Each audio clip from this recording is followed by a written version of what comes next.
ડુંગરામાં કેટલો બધો વરસાદ છે જોશો કે તમે. અને આ બધા ઝાડવા કઈ પડી ગયા એટલે પવન છે, પવન સાથે વરસાદ છે, પાણી આ નીકળી ગયા છે અત્યારે ચાલુ છે વરસાદ.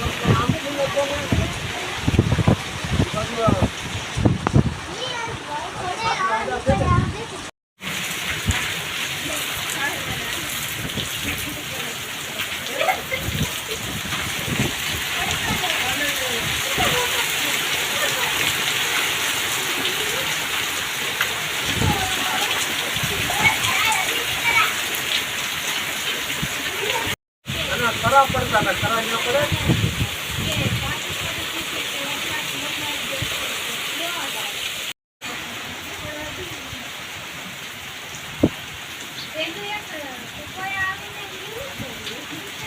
એ નથી પડ્યું એક કે અહીંયા જ પડ્યા બધા. પાણી કાઢી દીધા એટલો વરસાદ છે ડુંગરામાં. અને અમારે ટ્રેક્ટર ચાલુ હતું એ મૂકી દીધું અહીંયા. પછી આ બધા ઝાડવા પડી ગયા એટલો વરસાદ ને પવન છે આપણે આ ડુંગરામાં.